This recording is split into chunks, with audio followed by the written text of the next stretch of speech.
Good afternoon and welcome to Tree Talk episode 152. Myself, Jack Neville, and Matt O'Callaghan of the Weekly Observer and Vale Star. The Limerick Hurling Championships got underway over the weekend. We'll look back on an eventful opening weekend and we'll look forward to round two, which promises to be another good weekend. So do stay tuned. The impression of the game you get out with what you put into it's like a walk of life. If you're good enough, go out and get it, no more about it. Not so much control in the centre of the field from Kilkenny as Richie Bennett sends it high and over the bar. Your mother sends you down to the shop for a pound's worth of goods and she gives you 50 pence. You can't get the pound's worth of goods, can you? Just about kept in. Oh, well done, Shawnee Buckley. To do that to Tomas O'Shea, he deserves to score from here. One of the highlights of the Sunday game. Limerick went out there from the word go today. No more about it. They made all the running, that was it. Put the ball over the bar and the back of it, and that's it. No ifs, no buts. Is there much time left? We have a couple of injuries. Here comes Kieran Curry. Curry leading the charge of the right brigade. 45 metres out. He's a chance to score. He's put it high. He's put it over. There's no sympathy in this game for anybody.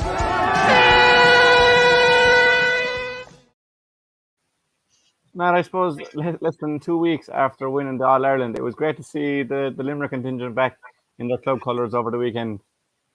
Yeah, it was, Jack. And like, you know, the way they stepped up to the plate. Last year we had the reverse of what we had this year in that we had the club championships and they were going into the inter-county series after that.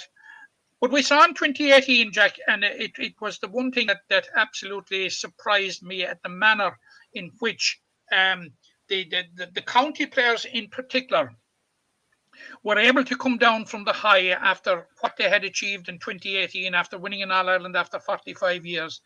And the way they adapted so seamlessly into their clubs, and without exception, in that 2018 championship, the players that the Limerick squad players were to the forefront for that club. And I think we had a similar, that was replicated last week because for the most part in the games that I saw anyway, the inter-county players were very, very much to the forefront for their clubs, which is fantastic to see and which I suppose speaks volumes for the character of the individuals that make up this current Limerick senior hurling squad.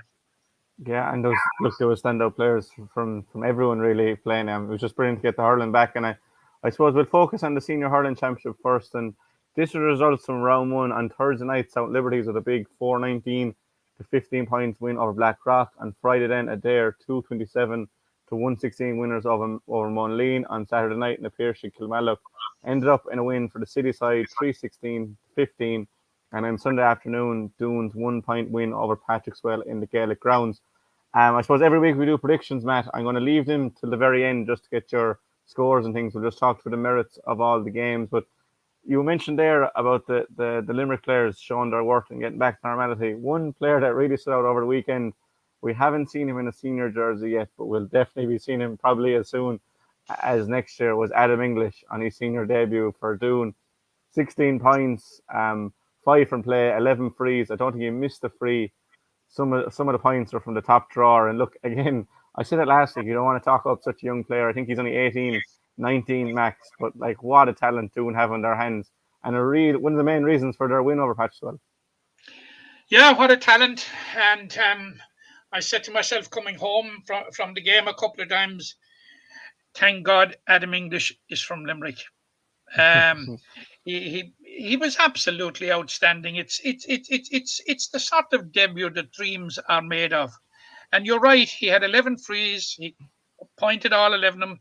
He got 5 points from play, but one or two were top draw. They were off the charts. There was one particular one where he caught a puck out among 3 Patrickswell players, sidestepped the man that was in front of him, put it over the bar. And like, he is not the tallest player on the field, but to be able to have that kind of a talent and appreciation was absolutely phenomenal. But he certainly lit up the first round of the championship, and he probably has overshadowed everything that happened on the first weekend, because I thought on the day Patrickswell had an exceptional performance. I thought Dermot Burns was absolutely outstanding. He ended the game with 8 points, 7 from place balls, but I thought his leadership of Patrickswell was just simply phenomenal. He is the captain, and Patrickswell were hit by that bolt from the blue right from the get go. When we saw a player sent off before the ball was literally thrown in, and like their new manager out there, John O'Mara, and his management team, like that's the last thing that they would have been preparing for or legislating for, to be down to 14 players from the get go. But they adapted pretty well. It was a peculiar game, Jack. If I can just paint a picture for you, despite being down to 14 players, Patrickswell scored 4 points without reply in the first 4 minutes. Doon hit back with 6 points. Patrickswell hit back with 6 points, either side of the water break. And then we had a situation in the second half where Doon hit 7 in a row, again either side of the water break. So it was that type of game where teams seemed to have periods of dominance, and like the scoring rate was very, very impressive, 27 points to 123. Period of dominance, but not just had period of dominance, but they were able to reflect the level of dominance that they enjoyed during those periods on the scoreboard. It was a very, very interesting game. It was a very, very entertaining game. And for the most part, it was a game of very, very good quality hurling. And it was the type of game that you would expect in a county that has won 3 of the last 4 All-Irelands. If 'tis a microcosm of club hurling in Limerick, then it did a very, very good job. I thought it was a very, very interesting game. Yeah, it was a very interesting game, and went right down to the wire, especially with Cian Lynch's last run of goal, but a little bit too late, or too little too late. You touched on Dermot Burns there, and we always talked a lot about Adam English, but I just wanted to talk about Chris Thomas and his performance. We saw him a cornerback for the under-20s, but he was detailed to mark Cian Lynch. Cian Lynch, you said last week, was the best hurler in the country and best hurler of all time as well. But the performance of Thomas I thought was unbelievable on Cian Lynch. He totally negated his impact from play. Cian probably finished with 1, 2, or 3, but you'll take that in a club championship game. I just thought it was an exceptional man marking job, and one that no one else in the country was able to do throughout the year. Well, I want to make it clear anyway that my view of Cian Lynch hasn't changed one iota. Let me say that for a start. Yeah, I have been impressed by this lad Chris Thomas. Been impressed with him over the last. This is his second year now at senior level, and he made a seamless transition, if you will recall, from underage up to senior, and has made a seamless transition also onto the county scene with the Limerick under-20s. Now I don't know if he has another year under 20 or not. I'm not sure. But I was certainly impressed by him, and I was impressed by him last year, and I think we said it in this medium that we mentioned him, and I was certainly very, very impressed with him. Another player I was very, very impressed with and had a great game, I thought, for Doon was Pat Ryan. Yeah. I thought Pat Ryan was absolutely outstanding. He caused all sorts of problems for the particularly for the Patrickswell full back line. And he embellished it all with 4 excellently taken points. 1 or 2 of them, Jack, were at crucial stages when Patrickswell were closing in him, and his brother Michal came on and got a vital point, as well as did Michael Barry in those closing stages, because Patrickswell recovery on the home straight was looming. But they were unable. They got it down to 3 points, but could never get it below it, because Doon always were able to find that extra score. And Pat Ryan, Michael Barry, and Michal Ryan, they all found vital scores at vital stages, which was excellent. Which speaks volumes for the character of the Doon team.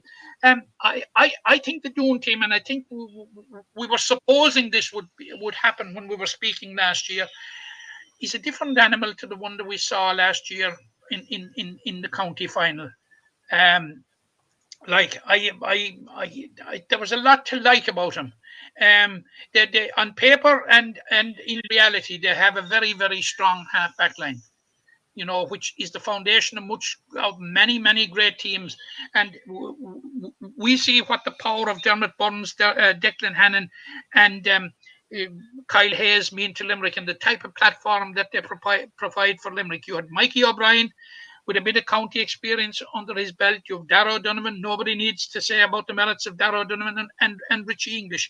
It's a very, very, very strong halfback line. And if you see that Patrickswell got very little or no purchase whatsoever in that half forward line during the course of the game. So, and maybe even the Doon halfback line won that their best even on the day, possibly. Like there is another notch or two in them, but I thought that was very, very, very effective. Yeah, it was very effective from Doon. And as you said, they're a real panel, which you saw. You mentioned some of the players that came on. Another squad with a hugely strong panel is in the Piarsaigh. They had around win 3-16-15 over Kilmallock. They were missing the two Casey brothers. They were missing Podge Kennedy in goals. Adrian Breen didn't start. Jerome Byland didn't play, and they still pulled it out of the water.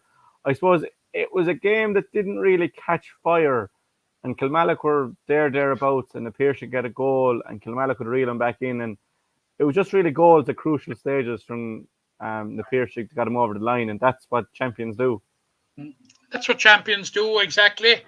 And Alan Dempsey was another one that was missing, but you'll have to say that Kilmallock suffered a double blow before the game with the loss of Graham Mulcahy, who is huge for Kilmallock, and Kevin O'Donnell, plus the fact that coming into the championship that they were going to be without Paddy O'Loughlin anyway. So I suppose, but you could say the same about the Piarsaigh with Shane Dowling from last year. So yeah, I think Kilmallock gave it a right good shot, but I think we got ample evidence, as if we needed it at this stage, as to how good the Piarsaigh are and why they are champions. They got the goals at vital stages. Now, maybe a 10-point winning margin, and I think they'd probably be first to admit that themselves was slightly flattering. But coming down the home straight with less than 5 minutes to go, I think just 4 minutes to go, there was just 3 points in it. But even at that stage, it was very, very hard to see Kilmallock closing the gap, and the real prospect at that stage was only for the Piarsaigh to drive on, and that's what they did now. They got a fantastic goal, like Adrian Breen. He made a huge impact when he came on at the second water break. His first stroke was a point, and then he got that vital goal. But full credit to William Henn. It was his sublime diagonal ball from distance, I'd say from slightly inside in his own half, right across the field, straight into to Adrian Breen. When it comes to finishing, Adrian Breen lacks nothing, and he gave Barry Hennessy no chance. So that was game, set, and match. Now the third goal came with literally the last puck of the game, and it came from David Dempsey, and there's nothing strange about that either, a David Dempsey goal. But David Dempsey, I thought on another day could have racked up as many as 5 or 6 points to go with the goal, because he was unlucky with a few shots, and but I have no doubt that they'll be working on that in the meantime. But our prediction last week that I believe that the Piarsaigh got the team to beat, they if anything, Jack, they reinforced it. Well, I actually said I think Doon will go all the way, but we'll see. That our two picks got wins straight away, but I suppose on the other side of the draw, then Patrickswell and Kilmallock have to regroup. They're out again straight away in Section A. And seeing as we're talking about Kilmallock there, they're playing Ballybrown, who we probably tipped as the potential team to break that monopoly in the semi-final stages. It's a game you will be commentating on Saturday in the LIT Gaelic grounds. But like Ballybrown to Kilmallock, it's still a step up for Ballybrown. But if they can play their cards right, and if they can get a few more of them back-to-back minor winning teams, they certainly have a chance of upsetting the odds. Of course they have a chance. Of course they have a chance. It's Kilmallock's backs are to the wall on this one, but um, you know, Kilmallock. There are few teams better when their backs are really to the wall than Kilmallock, and I think that's going to surface now. But Kevin O'Donnell came on during the game. He's probably likely to start now. A lot of Kilmallock's chances will hinge around the availability or otherwise of Graham Mulcahy. Mm. He's such a huge player for Kilmallock. He's not just for his scoring, but he's the man that makes the forward line tick. Like he's the master puppeteer in there, pulling all the strings. And if Graham is fit, it's going to be a massive boost for Kilmallock. If he's not, it's going to make it much more difficult. Ballybrown, they're on a bit of a roll. The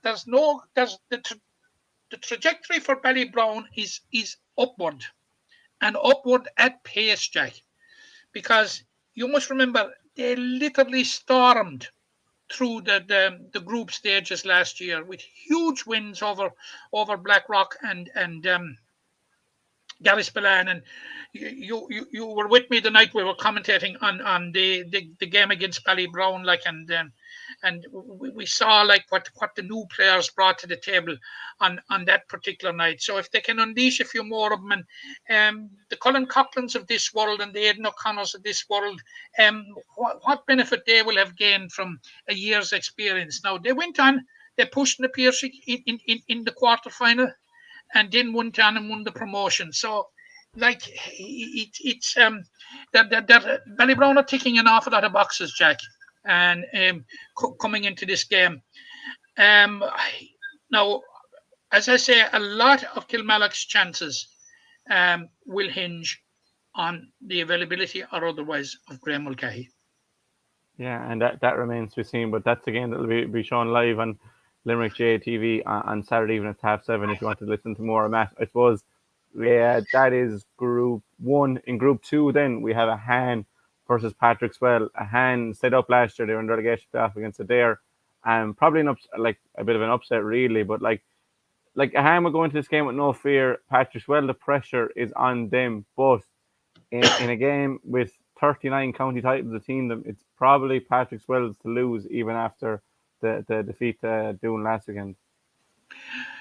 Yeah, I think so. There are a couple of factors that would condition my thinking on that. Now, I would have the utmost respect for a Han, and of course, what the Morrises bring to the table and the type of leadership they'll bring, plus the great tradition of a Han.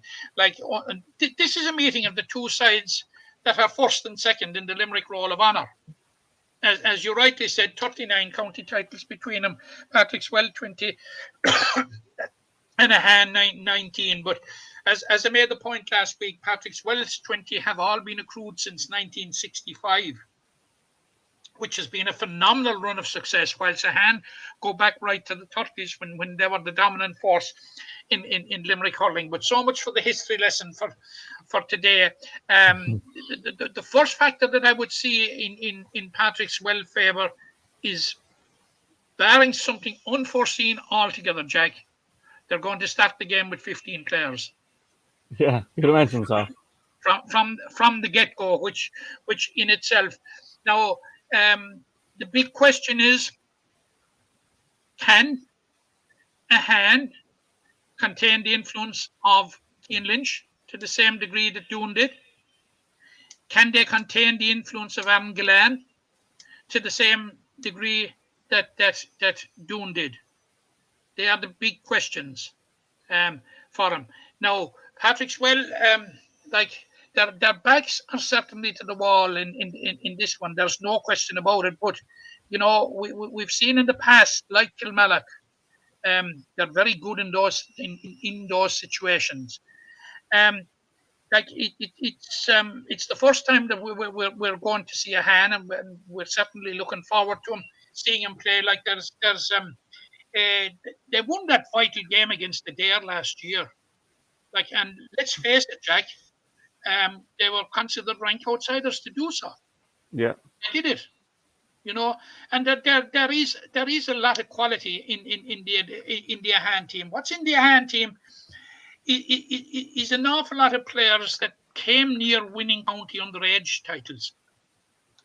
So, like, their hunger for success will certainly not be dented, and plus the great tradition that they have. But I honestly think that Patrickswell, will do an awful lot of soul searching this week, as to what went wrong, and I think the fruit of their analysis this week will be a much better performance. Not saying that it was a bad performance against Doon, but they will up it, and their backs are to the wall, and it's very hard to contemplate a situation of Patrickswell being involved in a relegation playoff.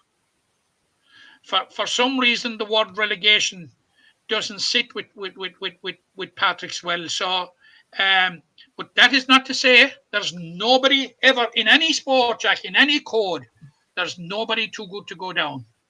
Yeah, definitely not. And it's I'm fascinating. around long enough to remember Man United going down and Dennis Law back heeling into the net for Manchester City to send them down. So, the mighty can fall. But like it's sort of a scenario that you don't associate with Patrickswell, and you would be betting that they'd extricate themselves from that situation. But I'll tell you, they're in for a game of it from Ahan. Ahan can throw the kitchen sink at them because they have another chance. Ahan have, so the pressure is really on Patrickswell. Yeah, and any team that has Dan Morrissey in the backs and Tom Morrissey in the forwards has a chance. And just off topic completely, I'd love to see Manchester United get relegated again. But back to the hurling for the time being. I suppose in Section B, South Liberties and Adare were equally impressive, equally laying down huge markers. South Liberties 419 to 15 points, Adare 227 to 116. I suppose South Liberties we saw first on Thursday night.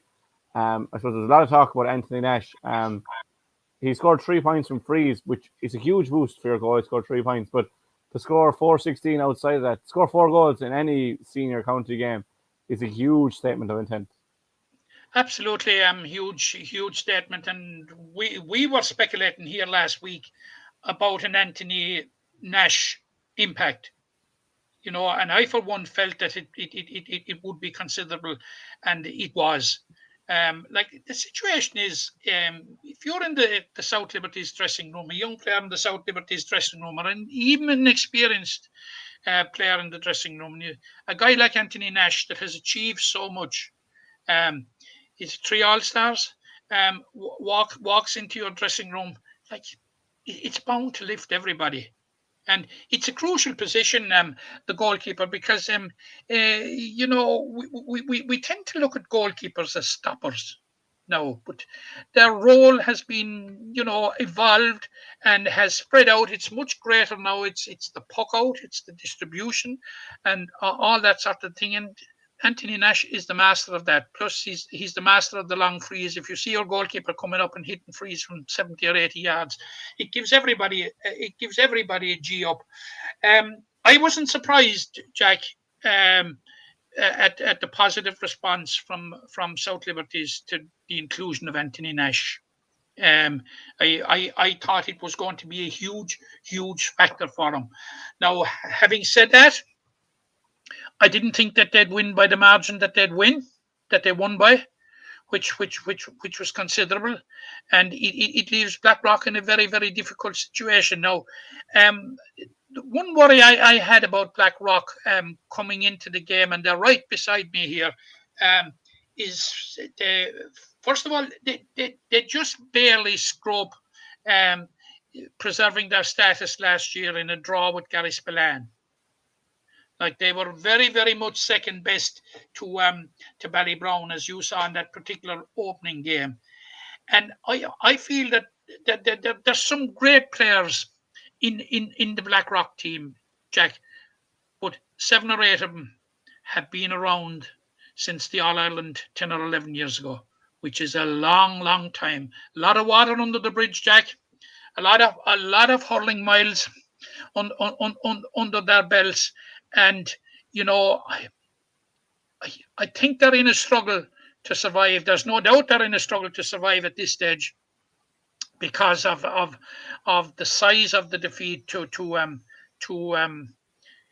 South Liberties. And you talk about Kilmallock and Patrickswell being under pressure. Certainly, I think that is nothing to the pressure that Blackrock are under.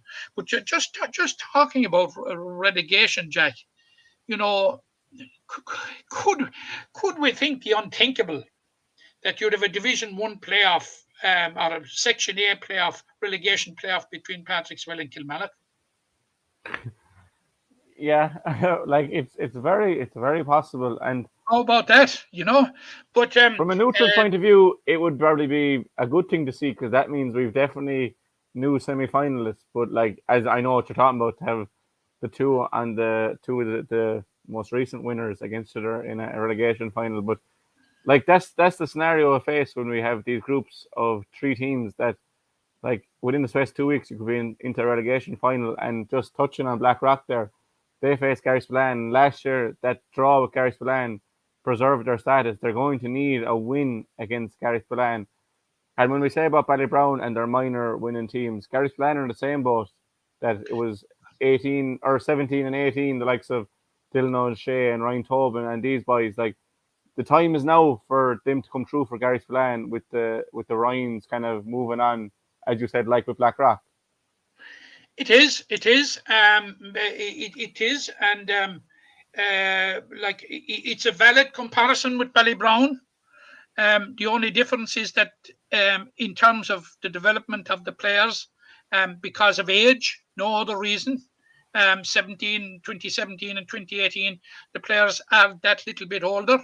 The young players coming through in Garryspillane, but you're right. Now is the time for them to stand up and like they have changed the management team in Garryspillane, and this is why I think that you're going to see a totally different Garryspillane this year. And I'm not criticizing the management that went before them or anything like that, but in sport, Jack, continuity is a huge thing.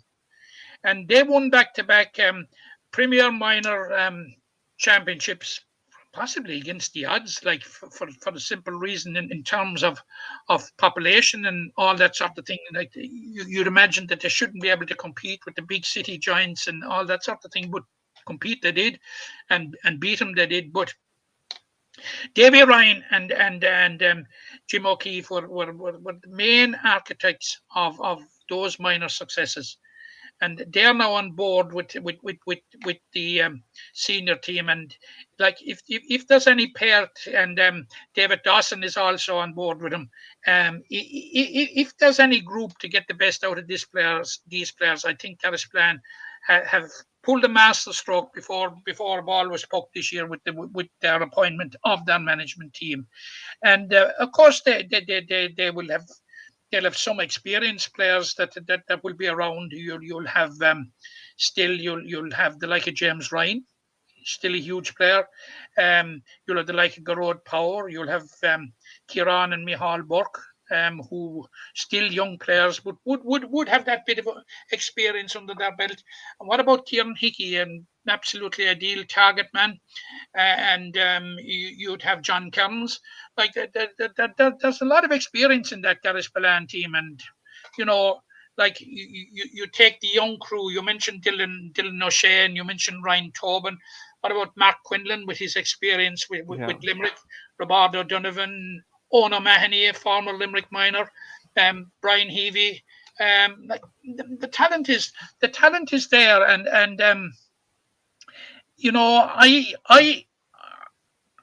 Garryspillane, I'm not saying they'll win the county championship, but what I'm saying is they'll have a say certainly in their group.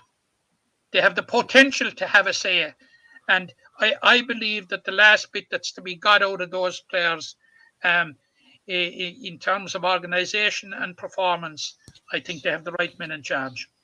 Yeah, they definitely have the potential to have a say, and I think another team that have the potential to have a say is Kildare Palace Kenry, and they obviously play Monaleen. And I suppose we'll touch on Monaleen's performance first against Adare. And I suppose we probably expected this from Adare to bounce back from the shock of relegation with a strong win, 227 to 116. Because when you look through that Adare side, like they have Declan Hannon, who is a three-time All-Ireland winning captain, the only man alongside Christy Ring to lift the Lee MacArthur three times. You've Ronan Connolly, who we've spoke about at length on this medium. Still haven't really seen why he hasn't played for Limerick with John Kiley and Falconer, know him far better than us. And then Willie Griffin, they have an out-and-out score. And like Willie will get you 8 or 9 points at least every single game. And the Connolly, like Ronan's brothers, Mark and David as well, exceptional hurlers, Owen Ryan, like they've players all over the field. So it probably wasn't really a surprise, Matt. Yeah, throw in Jody Hannon into it, Brian Curtin. Yeah. You know, you have like you have serious players all over the pitch. Like, and I saw them in both of their group games last year, and I was very, very impressed with them. And Jack, make no mistake about it, they were very, very unlucky to be in the relegation spot.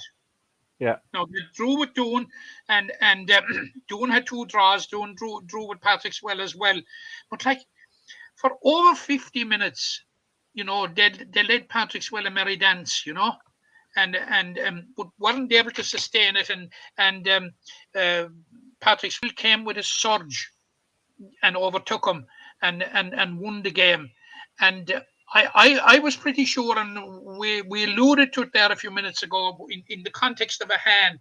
Going into the relegation final last year, I was, for one anyway, was pretty confident that it was going to be Adare would preserve their status.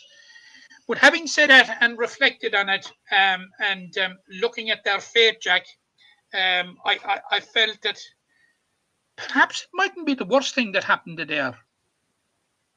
Yeah. Now they're in a group. They've made a statement. They're in a group that they're capable of winning, and they're in a group that if they win, they're assured of a semi-final or quarter-final place. So it might, because there's a certain amount of transition in this Adare team. You know, like we didn't mention John Fitzgibbon. We didn't mention Wayne McNamara. Yeah. You know, but they bring the experience. It probably wasn't the worst thing that happened there. So, like, they're racking up that big score. It didn't surprise me. I thought they would have too much for Monaleen. I didn't think they'd have it to that extent. But I think they made a very, very strong statement. Yeah, they did, and look, we've mentioned backs against the wall a lot already this podcast, but that's Monaleen's situation, and they face Kildare Palace Kenry. And when you were talking about Garryspillane there and their potential and the potential say they could have in the championship, I think Kildare Palace Kenry, even though it's their first year in the senior ranks, I think they have potential to have a big say. And like Monaleen are facing into a really difficult challenge against the Premier Intermediate Champions of 2020. And like personally, I think Kildare will come away with the win. But I suppose it's how Monaleen regroup, really. Yeah, that will be a lot of it. That will be a lot of it, Jack. But I would preface anything by saying that if Kildare Palace Kenry make the same seamless transition from Premier Intermediate to Senior that they made from Intermediate to Premier Intermediate, they will have no problems, because it was a seamless transition. Like once they got up to Premier Intermediate, they took it by storm. We spoke here last week and we said that they lost two group games in 3 years, was it? Yeah. Plus a semi-final and a final. Like, so, you know, and like it's not as if they came from nowhere to win the Premier Intermediate Championship, and that might be a thing that would militate against Blackrock a bit again. And I'm jumping all over the place now, because certainly they came from nowhere the previous year to win it with a surge. Yeah. But everybody knew about Kildare, beaten semi-finalists in 2018, beaten finalists in 2019, champions in 2020. That's the stuff that of that teams are made of. They've been there or thereabouts and have exceeded the previous year in each of the last 3 years. And this, you must remember, back in 2017, they were playing intermediate. Yeah. So things have moved on very, very fast, and in Kildimo Patrickswell, but the building blocks have been built year on year on very, very solid foundation. So I'm looking forward to how they'll perform. I'm expecting that they'll perform very, very well. Like, they have 3 All-Ireland medalists, and they have a fella called Kyle Hayes among them. So, and Barry O'Connell was an All-Ireland medalist in 2018. Dan O'Connell is a member of the current Limerick senior panel. So there you go, 3 different areas of the field. Yeah. Very, very, very important to spread out the business. And then you have the like of Peter Nash, Tony McCarthy, John Chalk. Like, these fellas have been around the block. They've done it all. Connor Staff, like, the names roll off. And they'll have no inhibitions going in, Jack. Oh, definitely not. None whatsoever. They are well accustomed. They are well accustomed to county, to big game scenarios. Intermediate final 2017, Premier semi-final 2018, Premier final 2019, 2020. What more experience of big games could you get going into your first senior championship game? Yeah. I think it's an ideal scenario for Kildimo Patrickswell. And the same token, like, it is a strong Monaleen side, like, and if they can learn from the first day and knowing that if they lose, they're into relegation final, like, it should be a fascinating game in the Gaelic grounds on Friday night. And I'll just put up the fixtures here. Obviously, starting on Friday night with that meeting the Monaleen, Kildimo 7:30 in the Gaelic grounds. On Saturday evening, then Kilmallock, Ballybrown, Gaelic grounds, all the games in the Gaelic grounds.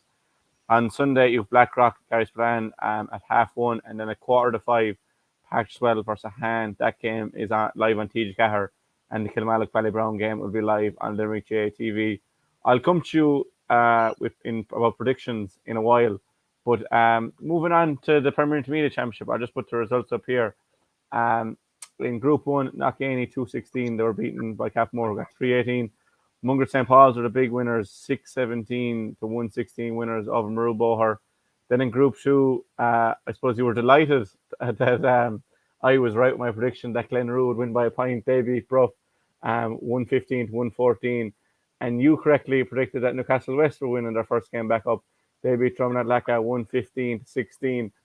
I suppose just looking at those results, Matt, and I was in Bruff on Friday evening at that Mungret St. Paul's game. They were exceptional. Went straight for goals. Niall Mulcahy got a hat-trick in the first half. Liam Lynch in his first senior game, he was obviously in the minor teams. Adam English got, I think, 2-9 and was on the freeze as well. But I suppose for Mungret St. Paul's, it'll be a case of learning from what Kildimo did and in getting to the final, losing the final, but the following year making up for it. It seems to be a very, very similar pattern. They have been hovering around it there now for a few years. After eventually getting, they were hovering around the intermediate for a while before they eventually got out. Now they're hovering with probably a different crop of players, some very, very exciting young players on this Mungret team, and you're right, absolutely. Obviously I wasn't at the game, but all the reports that I heard, the glowing reports of how good Mungret St. Paul's were. But we did wonder last week. I'm not saying, we did worry about a small bit about Maru Boher coming down. Like there was the slap of coming down. It was bad enough, but came down a year after losing a talismanic figure like Seamus Hickey, and then since they came down with the announcement that Shawnee Tobin, like, who's their real go-to man, and for so many years that he had to call time on his career because of injury, and you were just wondering where were they going to find replacements, not just for those two as players, but for those two as leaders. Like, when they were in the Maru Bohor colours, like so much centred around them, and I certainly had a certain element of fears for Maru Bohor going in, because you never know how a club is going to react to a relegation situation until you see him back on the field. And there was an element of that, and there was an element of being without the two lads. Like nothing has changed, Jack, in what we believe, that Mungret St. Paul's are favourites for the Premier Intermediate Championship this year, and I think they made a strong statement. What we said last week, that they were favourites, they were only confirming it for us, I think. Yeah, and I suppose we'll probably get a greater idea of the championship in this round, with all the teams playing each other in the group. And Mungret play Cappamore on Saturday evening. Cappamore obviously beat Knockany in the first round. Then it's a big game, Knockany versus Maru Bohor, and like you're really, for them two teams, their season's on the line, because a loss will see them out of the reckoning for the semi-final spots. But it'll be into relegation battle then.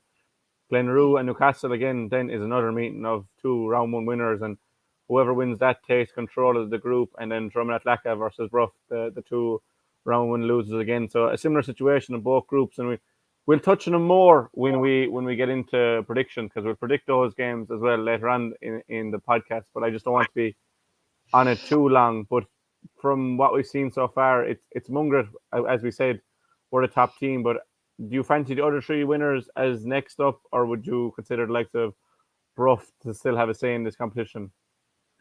I think Bruff can have a say in the competition. They have two games now to save their season.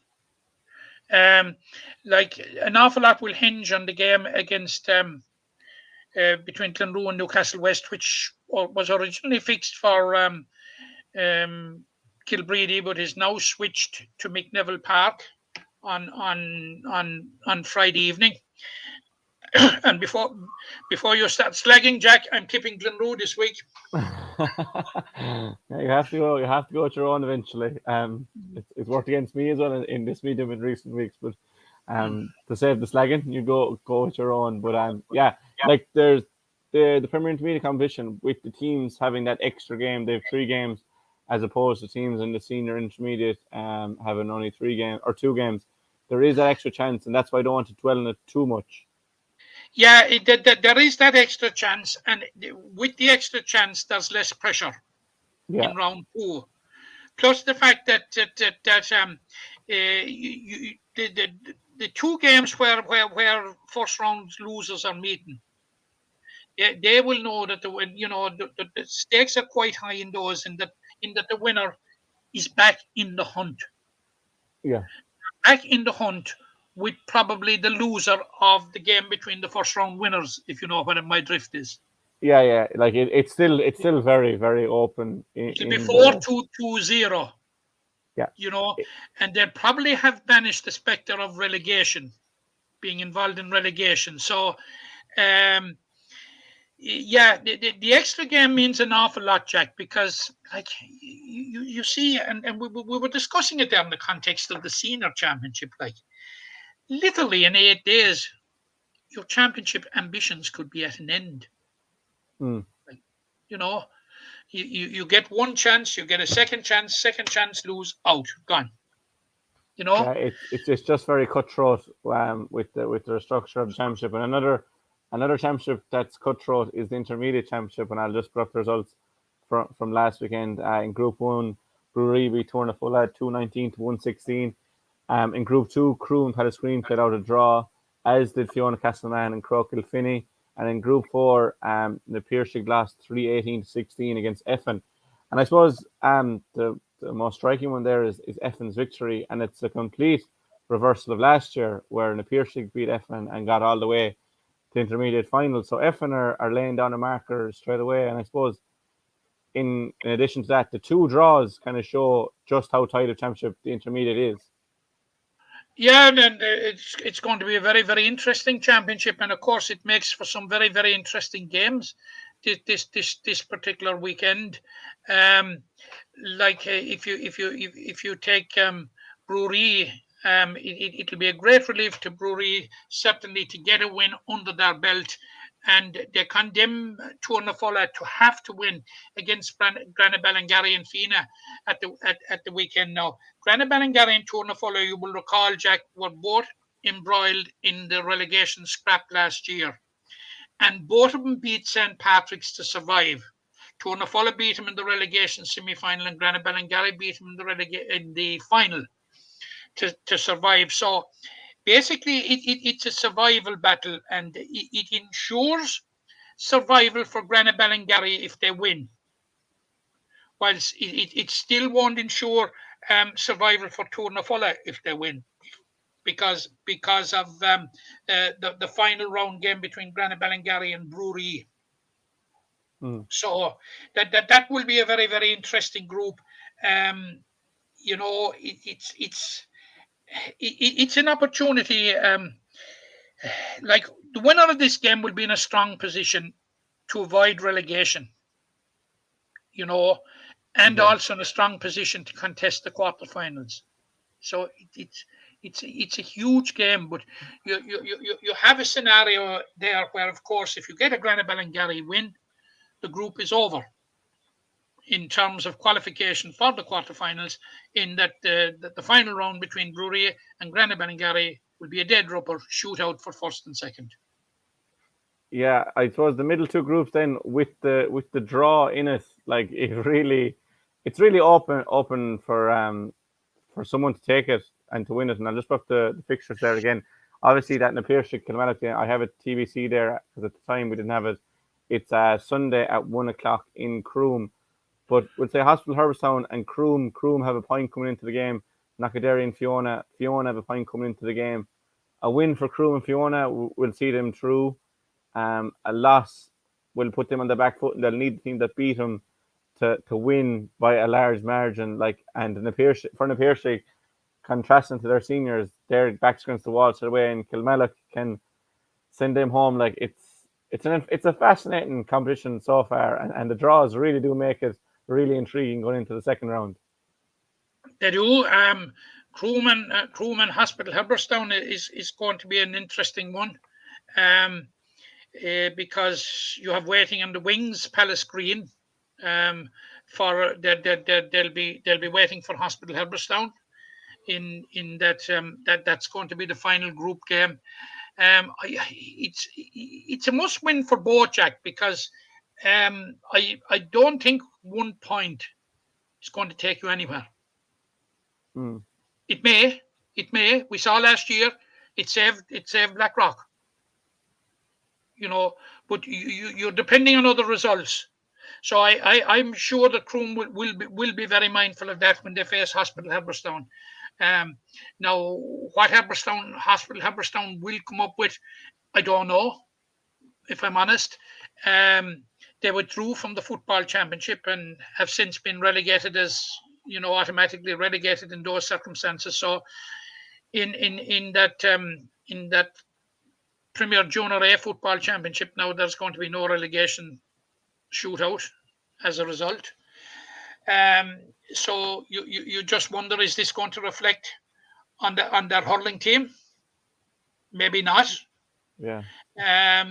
They have proved in recent years at hurling to be very, very difficult customers to get over. And if they bring that kind of thing to the table, they will push Croom all the way. But I have a sense that Croom will get the job done on Saturday. Yeah. And that'll send them through. But again, we won't dwell too much in them, because these championships are so open, as I said, with them draws. And just results from the Junior A Championship, and obviously there's a lot more games in the Junior Championship. Askeaton 224-11 winners of Monaleen. I was at that game. The boys played exceptionally well. Fully deserving against Monaleen, second team. Mungret St. Paul's beat last year's finalists Patrickswell by 2 points. Phoenix Media and Doon played out a draw. Then in Group 2, St. Pat's beat Monaghay by 5 points. Kilteely Dunkeen had a big win over St. Kieran's, and Garryspillane had a 1 point win over Han. In Group 3, Drumbraodford beat Cora Manister. Ballybrick and Bohermore had the biggest win of the weekend, 5-24 to 1-8 winners over All Christians. Caherline beat Templelanton 3-22 to 1-19.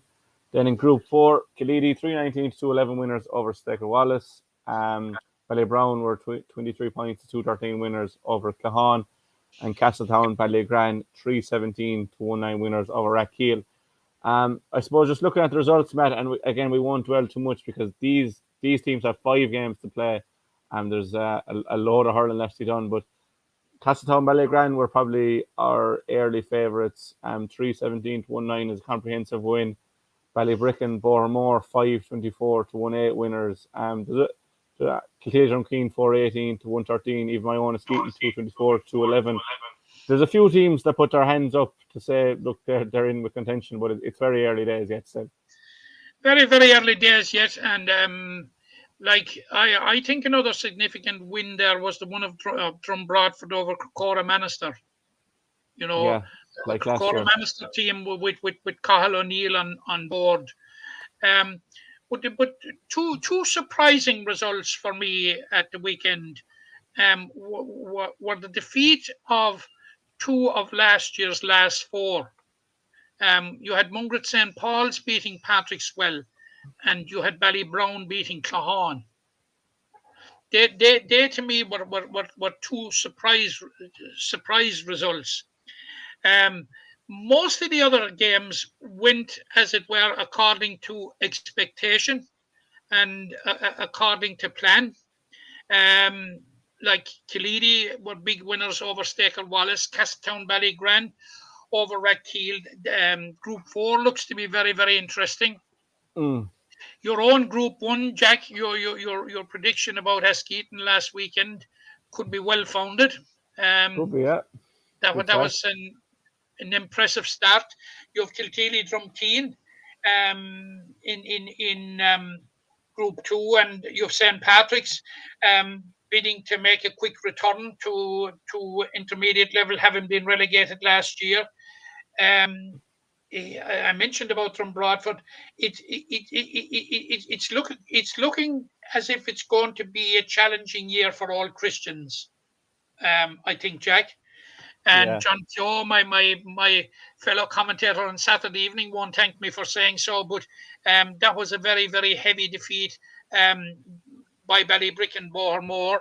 Good win there, nice and quietly by Caherline against Templelanton, who would have expectations of doing well in the group. So, and we spoke about Group 4. So, some interesting games played, and an awful lot of hurling to be played in the Junior A Championship. A fantastic competition, but unfortunately, we can get to see little or none of it for the simple reason that there are such a plethora of games. There's such a myriad of games on at the moment, and you know it's not an ideal situation, but there's very little anyone can do about it because it's the times we're in, and it's this pandemic. And what have you, that the games are condensed into such a short space of time. But I think it's a pity because there are some mouth-watering pairings there.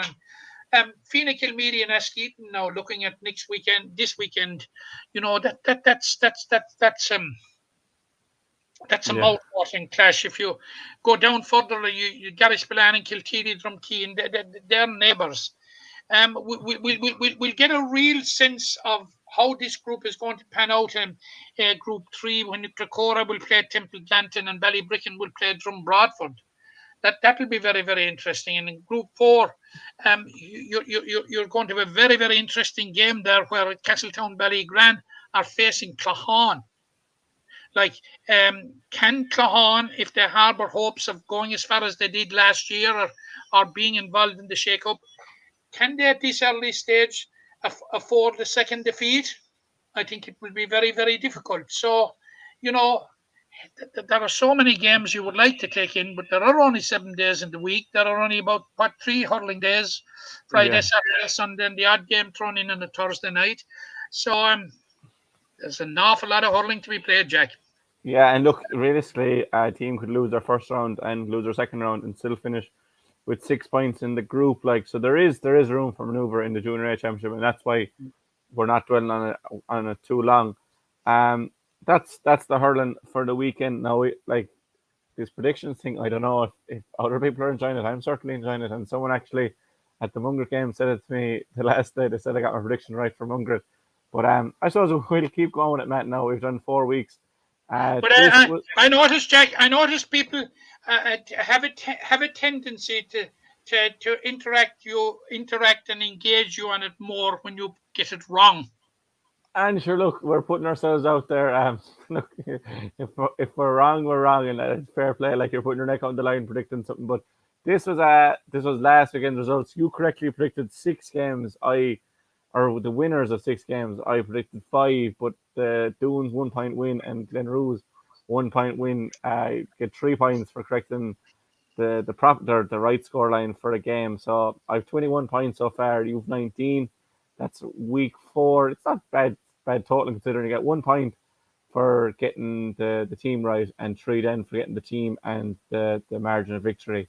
But I suppose we'll go into this weekend's games, Matt, and you can give me your results and I'll give you mine, and we'll see where that goes. I know some people probably think this is the most enjoyable aspect, the predictions part of it. So I said I'd leave it till the end and people can skip through all the waffle in the middle and get right to it. So the first one I have down here is Ballybrown versus Kilmallock, a game you will be at. You can give a brief idea as to why you think a certain team will win, but who do you think will win and by how much, Matt? I think Kilmallock will probably win by 2. They'll probably sneak it, but it'll be very, very, very tight. As I say, the position of Graham Mulcahy is absolutely critical to this game. I'm tipping Kilmallock in their hour of need just to dig it out by 2 points. I wouldn't be at all surprised if Ballybrown won it, Jack. Yeah, I'm going to go with Ballybrown. I like going against you anyway in general, and I just think they were so good last year against the Piarsaigh without Colin Coughlin. This year they'll have Colin and they'll have that added year of playing in senior hurling. And like, this is no respect to Kilmallock. I think Kilmallock are a fine team, but I just think like that monopoly of the 4 teams will have to break sooner rather than later, and I'm going to go with it being this year. So I'm going to go Ballybrown by 1. The other game in Section A is a hand Patrickswell. Now I think this is going to be Patrickswell's game. I think they'll rebound strongly. I think probably a hand in Paddy Hartnett, they probably have a player that can mark Aaron Gillan, and it'll be interesting to see if Dan Morrissey goes on to Keane Lynch. But I just think Patrickswell have better firepower. It'll be interesting to see who marks Tom Morrissey, but I'm just going to go Patrickswell, and I'm going to go by 10, and that's not a disrespect to hand. It's just probably the bounce back ability of Patrickswell. I'm going by Patrickswell with half of it. Half of Patrickswell by 5. But again, like, it would be great, no disrespect to Patrickswell, it would be great to see a hand and Ballybrown get the wins on over the weekend. But I'm going to go with one of them. You're going with the both of them to come through. Blackrock, Garryspillane. I was probably thinking it was going to be closer, but your discussion about Garryspillane, they have so much potential if they can realise it. As you said, they'll have a say in the championship. How would you see this one going? I'm tipping Garryspillane to win it, Jack, by about 4 points. In our discussion with Garryspillane and their players, we omitted to mention the Sheehans, Onsey and Kieran, and we know what they bring to the table. Yeah, I'm going to go 2 huge players. I'm going to go with 5 points. I just think, again, it's going to be a thing of firepower. And I think Blackrock are building. I think, like, Blackrock probably didn't perform to the manner they could against South Liberties, and their backs against the wall. I think Garryspillane, like, will find their groove sooner rather than later. And I think 5 points is probably a fair reflection. And the final game then, the senior championship, which is on Friday night, Kildare-Palis-Kenry versus Monaleen. I said already that I'm tipping the newcomers. I'm going to go by as much as 5 points for Kildare-Palis-Kenry. I just think there's been a real building of hurling in the community. It's close enough to me at home. And they've Kyle Hayes, Darren O'Connell, and Barry O'Connell, among others. I think they'll come away with a 5 point win for me personally. I'm going for Kildare-Palis-Kenry to win by 3. Plus 3. So we're agreed on 3 out of the 4. We might disagree in the Premier Intermediate Championship. Munger St. Paul's versus Cappamore, 2 round 1 winners. Which side do you think will maintain the 100% record, or do you think it'll be a draw? Well, I went against Cappamore last week, and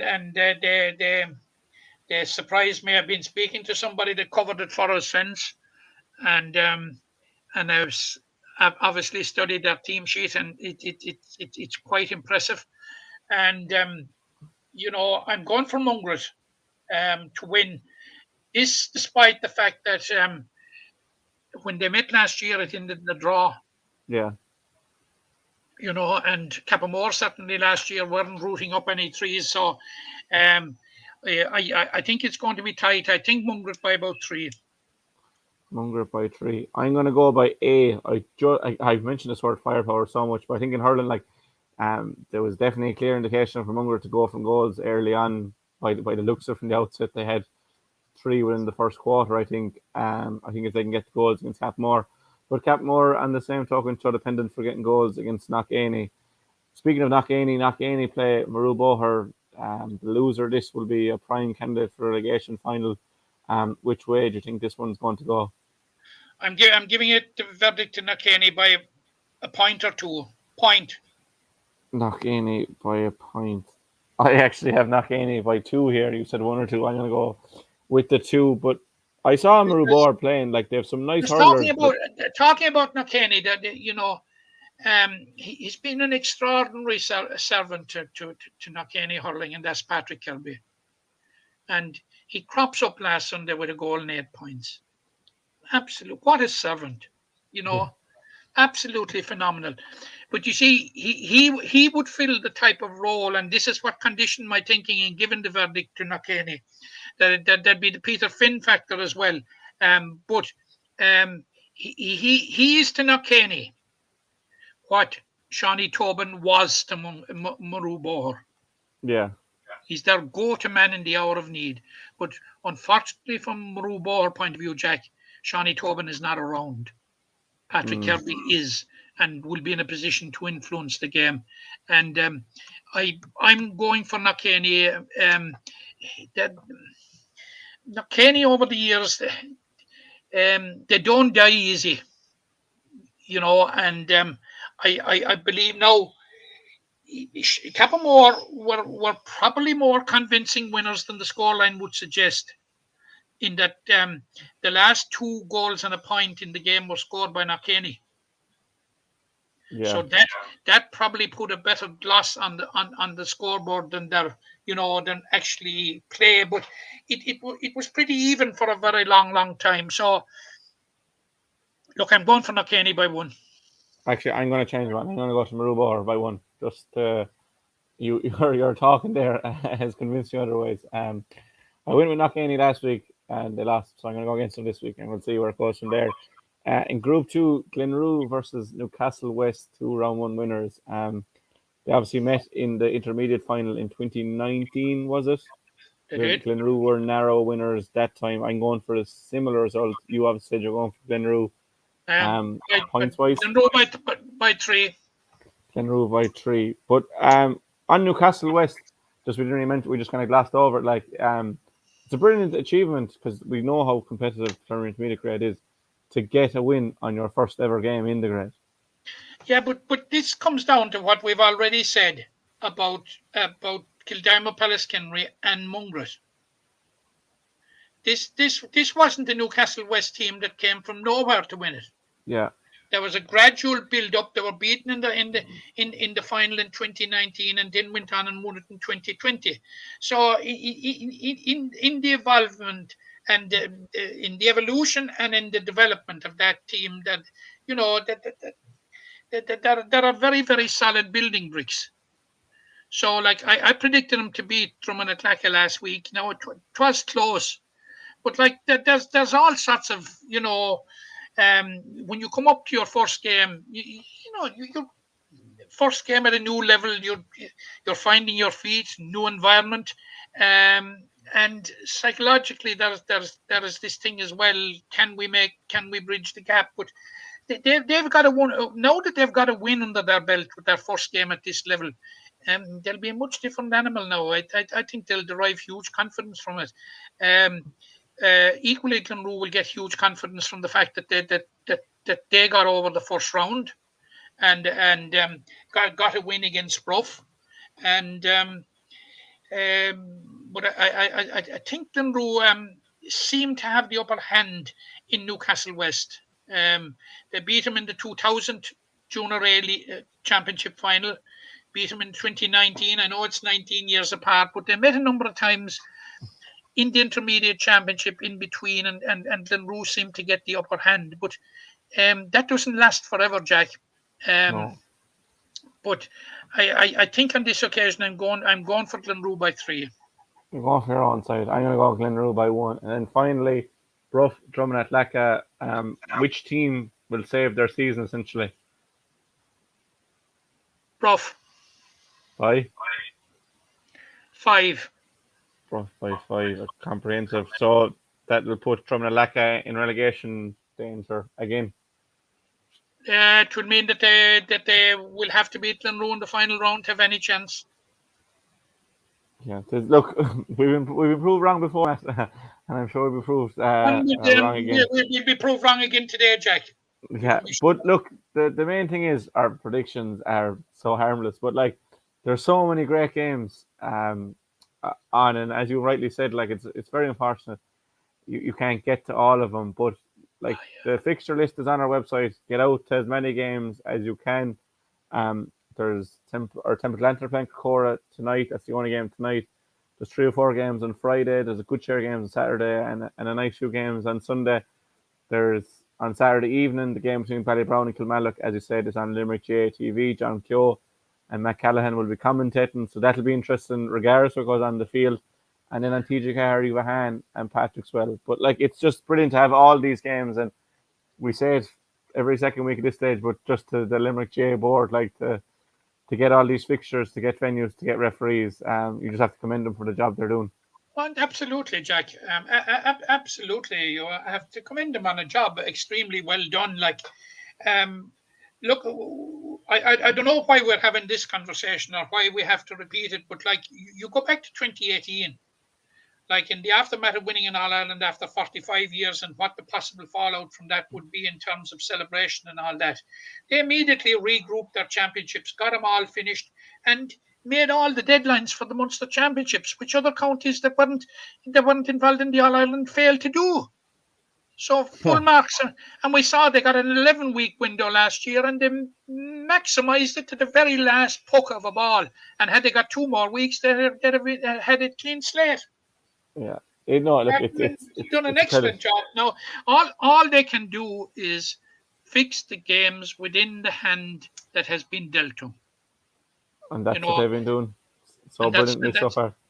Absolutely, and that's what they're doing right now, and that's and the product of it is the massive ambitious fixture list that we see in front of us, and we have said ambitious before, but they're able to make this ambition become a reality.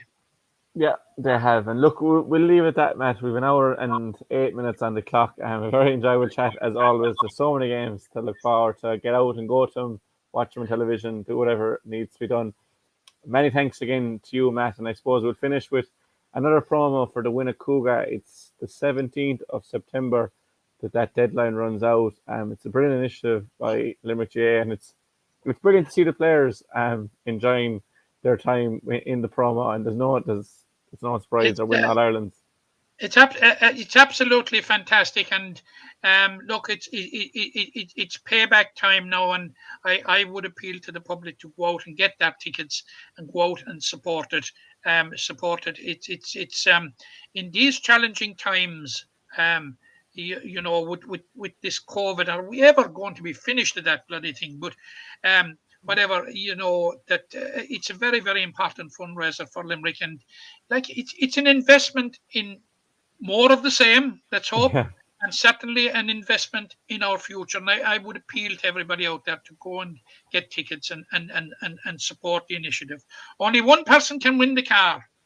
Yeah, there isn't a cougar for everyone that goes into the draw, unfortunately. But, you know, It's the whole spirit of the thing, and like, trust me, and like, the money is going to be very, very well spent, and it'll be spent for all our gratification at the end of the day, Jack. It will. And look, if I come out winning the Cougar, we'll do one of these trivia talks from the Cougar. I have social distance, of course. But anyways, thanks a million, Matt, and we'll be in touch soon. Dick Graham once said he'd Colchester were drawn away to Leeds in the cup, that he'd climb the outside walls of Colchester Castle if they beat Leeds. They beat Leeds 1-0. He made an abortive attempt to climb the walls of Colchester Castle, but what I'm saying is, if you win the Cougar, Jack, I'm sticking you to that we will do the podcast from the Cougar. Okay. Please, God, in the future, we have a podcast from the Cougar. But many thanks to everyone for listening, and we'll be in touch again soon. Thank you, Matt. You're welcome, Jack. Where are the keys there? Take for a test drive first. Huh? Hi, John Kiley here.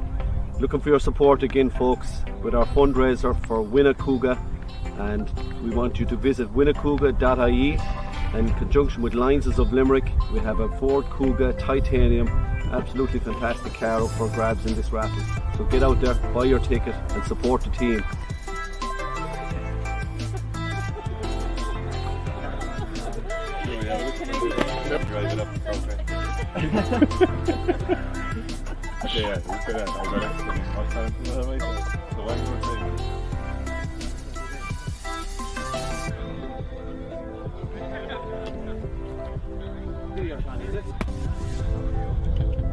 I got that.